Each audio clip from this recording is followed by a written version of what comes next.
मंदोदरी की कथा। मंदोदरी लंका के राक्षस राजा रावण की पत्नी थी। वह अप्सरा हेमा और राक्षसों के राजा मयासुर की संतान थी। बालपन में ही उनकी माँ हेमा उन्हें और उनके पिता माया को छोड़कर स्वर्ग चली गई। तब उनके पिता माया ने मंदोदरी का बहुत ख्याल रखा। लंका के राक्षस राजा रावण की मुलाकात एक दिन माया से हुई, जब वह और उसकी बेटी एक घने जंगल में घूम रहे थे। एक खुशी के अवसर पर रावण और मंदोदरी का विवाह हो गया और माया ने रावण को कई शक्तिशाली दिव्य हथियार दिए। मंदोदरी के 3 पुत्र थे, मेघनाद, इंद्रजीत, अतिकाय और अक्षय कुमार। रामायण के कुछ रूपांतरणों के अनुसार मंदोदरी राम की पत्नी सीता की माँ भी थी। अपने पति की गलतियों के बावजूद वह उससे प्यार करती थी और उसे सही रास्ते पर चलने के लिए प्रोत्साहित करती थी।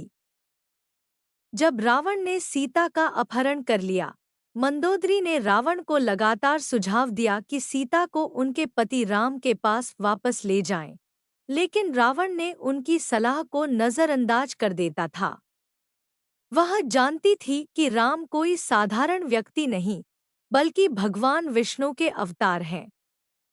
उसने अपने पति को सीता को लौटाने और राम से मित्रता के लिए मनाने की कोशिश की, लेकिन रावण ने उसकी बातों पर ध्यान नहीं दिया और उसे दोष भी नहीं दिया, क्योंकि वह जानता था कि वह हमेशा उसके लिए सर्वश्रेष्ठ चाहती थी। मंदोदरी ने रावण को रोका।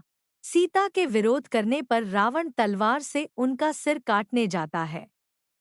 तब मंदोदरी रावण का हाथ पकड़ लेती है और सीता को बचाने में सफल हो जाती है।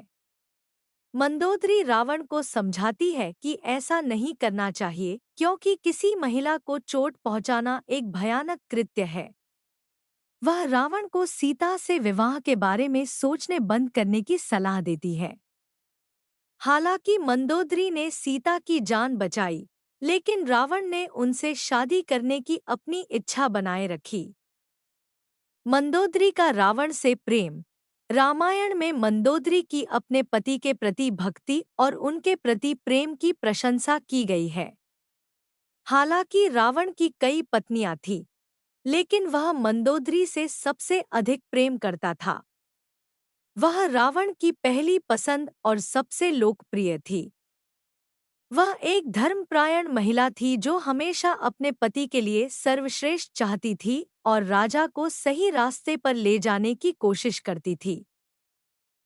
युद्ध के बाद जब रावण ने सीता का अपहरण कर लिया, तो मंदोदरी ने गंभीरता से उसे समझाने की कोशिश की, लेकिन किस्मत ने उसके लिए कुछ और ही सोच रखा था। युद्ध के बाद जब रावण मर गया तो मंदोदरी रो पड़ी और बहुत दुखी हुई।